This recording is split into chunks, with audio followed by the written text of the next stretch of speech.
guys, and welcome back to Unhinged but Healthy. So I forgot to open up my notes before I started this episode, but here we are, we have got them. And today's episode is actually going to be about a perspective on grief that helped me to stop being angry. I don't know what's going on with the lighting here today. I haven't got any makeup on again or tan. It's really nice here at the moment and it's warm, so, and I don't know what's happening with the lighting either. Yeah, and it's really warm, so I want to try and catch a natural tan this week basically, so I don't have to fake tan all the time. But anyways, yeah, I just wanted to speak about grief today. And the reason I'm speaking about this is because it was my dad's birthday last month, and on his birthday I realised that for once I wasn't angry at the world. And fair enough, I mean, it's been a long time, it's been a good few years since everything happened, so this might not work so much on fresh grief. And even though this episode is targeted towards, you know, people who've passed away, I feel like you can also kind of apply this to the living, you know, breakups, romantic breakups, friendship breakups, like, you know, anything you're grieving really. But this is how I kind of shifted my perspective on grief. And this goes for any kind of grief. Grief is just love with nowhere to go. Like, it's basically just stuck inside you and you don't know what to do with it. You can't give it to the person or thing that you want to give it to. And that gets overwhelming, and then you get upset because you can't give it to that person or thing, you know, and then you start focusing on why this person isn't here anymore, whether it be they've passed away or they've decided to leave your life or things just haven't worked out. And this made it easier for me, because even though when you're in the fresh stages of grief you kind of do have to go through the stages of grief, and some people would say that the stages of grief never end, they just repeat. And I don't know, I feel like that is a choice personally. Not in the early stages, you have to go through it, you know. And again, this advice may be useless when you're fresh in the grief journey, because losing someone is never fair, especially when it's somebody that you love and they've left this earth, you know. That's not easy, and listening to something like this may not help you, whether you want to stick around and try and gain a new perspective for the future when things feel a little bit lighter and a little bit easier. That is completely up to you. But yeah, when I started looking at grief as love with nowhere to go, no one to give it to, not no one but the person that I want to give it to, when I started looking at it like that, I started being able to find outlets for that love, if that makes sense, and it makes it a little bit lighter. But yeah, my next point is you can give that love to yourself or express it in other ways. And what I mean by this is when you are feeling down about this, or you are really hurting, all that love inside of you, which is what is making you so sad. Obviously that person is gone as well, and that hurts, but you wouldn't feel this way if you didn't love them, you know. It's just love in a different form. So you need to give that love to yourself, and that is exactly what that person would want you to do, is give that love to yourself, comfort yourself, take care of yourself, you know, do loving things for yourself, say the words to yourself that you think that they would have said to you, or that you would want someone to say to you, or that you would say to someone else in this situation. And expressing it in other ways. I mean, you can write, you can journal, you can write them a letter, poetry, you know, painting, colouring, drawing, creating content, you know, find other outlets. It doesn't have to be creative. It can be something else. You can go to the gym, you know, if you're angry. Like, the whole point of this episode is this is what stopped, this is the perspective that stopped me being angry at the world for, you know, my dad passing away, for people leaving my life, you know. You can go to the gym and get that anger out, you can go for a walk, you can move your body, you know. There's a lot of things that you can do. You're allowed to think of the good times and not feel guilty when you think about the bad times. One thing I found with grief, I didn't want to think about the good times. I didn't want to think about the bad times. I didn't want to admit the fact that I was extremely angry that my dad passed away when I was so young. I've never wanted to admit the fact that I've been extremely angry when someone's broken up with me or somebody's treated me wrong. I've never wanted to accept the fact in any of those situations that I have been angry, because in a way it makes me feel guilty, and you shouldn't feel guilty. I shouldn't be angry at someone who's passed away for passing away. Most cases it's not their fault, but you are angry at them and it hurts, you know, and especially when someone's alive and chosen to leave your life, that hurts. And you know, sometimes obviously it's not the main cause, but sometimes I think, God, I would be so much less fucked up if my dad hadn't passed away when I was so young. I maybe wouldn't have as big a fear of abandonment as I do, you know. And maybe if I had more than one male role model, parental figure in my life growing up, maybe I wouldn't have such low standards, and maybe I wouldn't find it so alien, you know, when, how do I explain this? Maybe I wouldn't find it so alien, like, when I'm treated nicely, and not that the only male figure I had in my life didn't treat me nicely. He was one of the nicest people in my life growing up. But when you aren't around it, in other relationships, if that makes sense, you know, like, I grew up with a single mum. I didn't really see healthy relationships, you know. So where was I going with this? Yeah, so then maybe it wouldn't be so alien to me when boys are nice to me, you know. And then my standards wouldn't be so low, you know. Like, you can trace back a million things, and if, you know, and I didn't want to think about good times either. Did you see that, or do I just look stupid?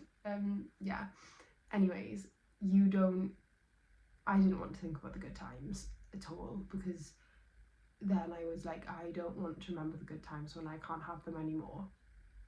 You know, I just want to act like this never happened, like this person was never a part of my life.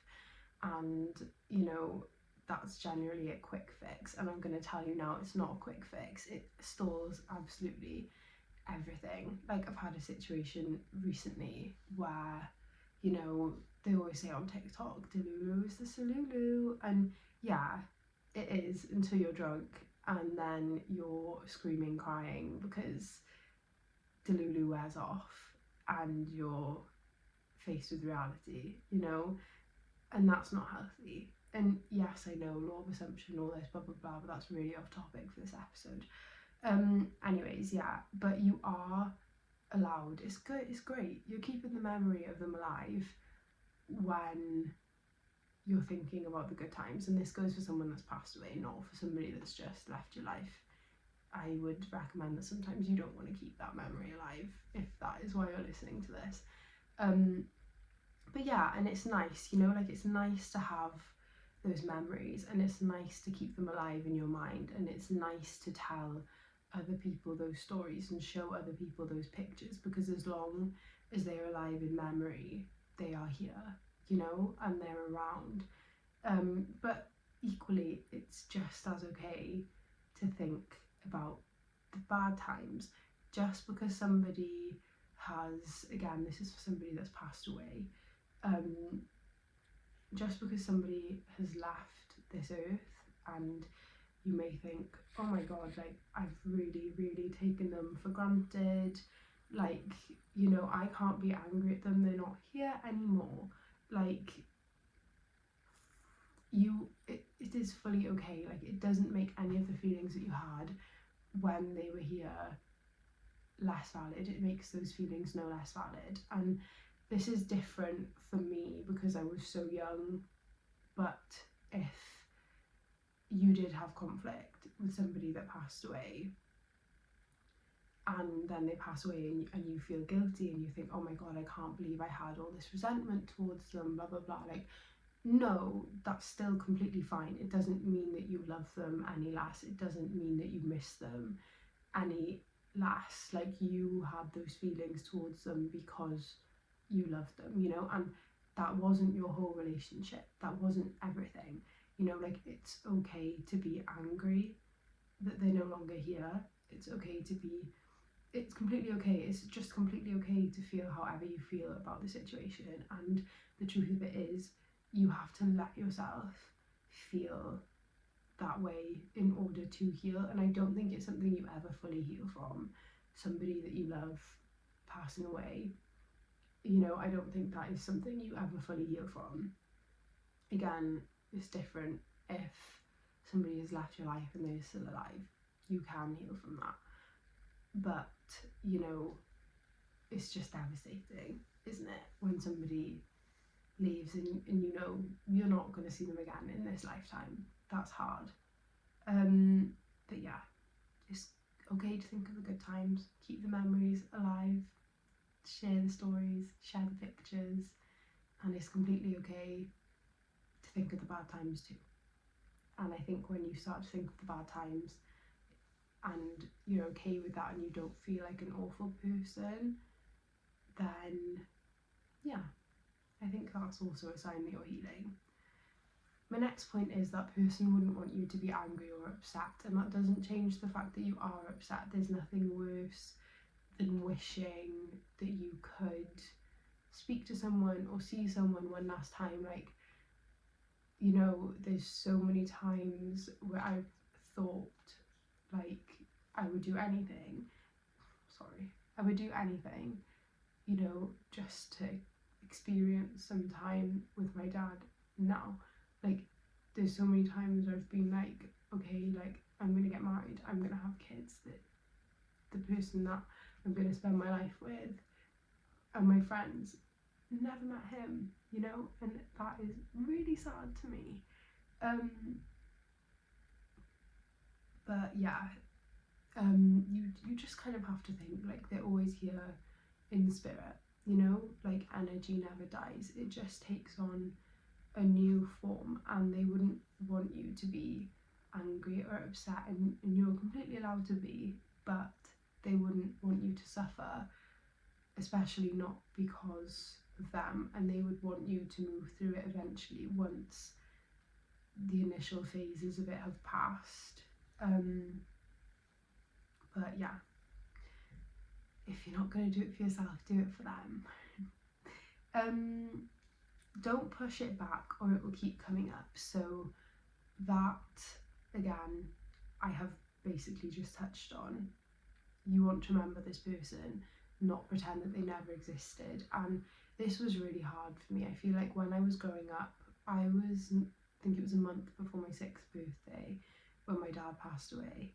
And so I was very young, and I do remember him, and I do have memories of things that we did together, but I wasn't allowed to grieve in my own way because of my family. I wasn't old enough really to grieve in my own way. It was very shocking what happened. I didn't understand, I used to sit in this little purple fairy chair, and it was like this, I can't explain what material, but I don't know, like if you're a girl around my age, when you were younger, did you have a chair and it was kind of like round and then it had metal and it's kind of like scratchy, like it didn't feel scratchy, but it's like, you know, like this kind, is it cotton, you know? But yeah, and I used to have this fairy one, and I used to sit by the front door and I'd wait for him to come home, and that just breaks my heart to look back at, because I didn't understand that he wasn't coming back. But yeah, so I wasn't allowed to grieve in my own way. On one hand, I had, you know, I was being forced to have to think of him all the time. There was reminders everywhere, there was pictures everywhere, and I didn't know how to handle it. And as I got older, I didn't know how to talk about it, I didn't know how to feel. And then the fact that it was being forced on me, you know, to go up to the grave, to grieve in the way that my family was grieving, I kind of resented them for it, and I just wanted to pretend like it never happened, because it was having such a big effect on my life, and that just made it worse. And then I had people trying to, you know, nice gestures, like trying to take me up to the grave when I didn't want to go when I was older, and like, you know, like let balloons go and stuff on his birthday or the anniversary. And you know, as much as I appreciate that now, at the time I didn't have the capacity to accept that, because I didn't want to accept it. I didn't want to accept that it had happened, you know, and it was really painful. And I just sort of was like, I don't want to talk about this, I don't want to acknowledge this, I just want to act like this never ever happened. And it was just so hard, because I had such bad, oh, that's my tummy. I had such bad connections with what happened, you know, like being forced to feel a certain way, being forced to deal with it in a way that didn't work for me, you know, like not really understanding completely what had happened, why it had happened, and being so angry at the universe for taking this time with my dad away from me in this lifetime, and being so upset and hurt that other people had these families and, you know, got to spend time with their dad. And you know, I was just so angry that this had been taken away from me, and that wasn't something that I would get to experience. And that's fine, but it lasted for years, because I was just so angry and I didn't want to accept what had happened, so I just pretended that it didn't. And yeah, it was just difficult. And it was, you know, I used to be forced to spend hours and hours and hours at the grave, like twice a week. And I was a kid, I didn't want to do that, and I would get told off for playing because it was disrespectful. And you know, I just basically had to sit there, and then I get frowned upon if I wanted to go and sit in the car, because why did I want to go and sit in the car? You know, I'd have to like blow a kiss, wave, like kiss the headstone, like it was just too much. It was all too much, and that's not how I wanted to deal with it, you know. But I also didn't know how I was meant to deal with it. So as I got older, I just sort of refused to go. I bottled it up. I acted like it didn't happen. I never spoke about it, and no one really knew. And then as I got older, and I was like, you know what, like I want to honour his memory. I want to, like, I want to, like, sorry if this sounds weird to you, but like I want to have his clothes, and like I want to have his jewellery, and I want to have these pictures, and I want to think about these memories, and I want to talk about him, and I want to connect to him. And maybe not with my family, but with my friends, you know, I want to talk about it, I want to remember it, you know. And it got a lot easier from there. But yeah, if you push it back, this is only going to hurt you more, and it's just going to make the grieving process last a lot longer.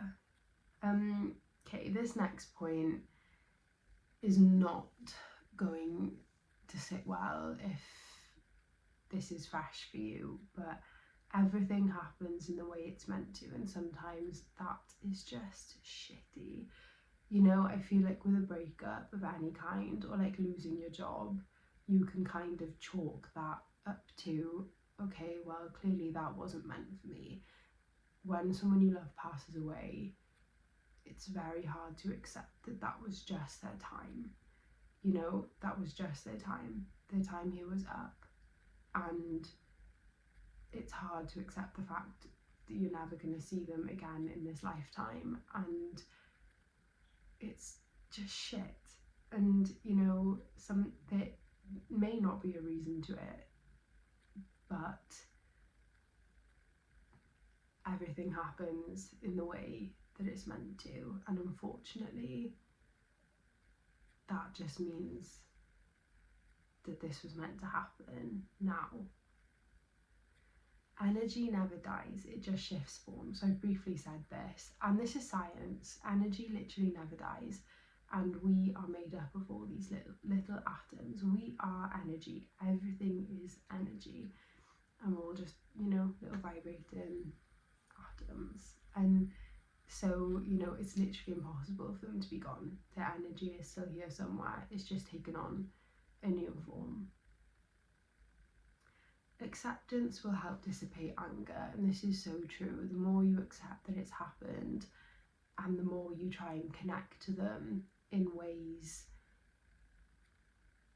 new ways, you know, meditation, you can go and see psychics, tarot, you know, being out in nature, feathers, robins, you know, just little signs, little communications. Like, the more that you try and connect with them in different ways, like, you know, I didn't even really know it, but like as I got older, like a few of like my dad's friends said to me, and like my family, they were like, you remind us of him so much, like you enjoy the same things, like you both enjoy the gym, like you both, you know, enjoy the same sort of clothes, and like, you know, and it's like, you know, that's really nice, because then, you know, if I do want to wear one of my dad's shirts, or like when I do go to the gym, and like especially because the gym is basically my job, it's like I feel a lot more connected to him in those moments, and you just find new ways to connect with them,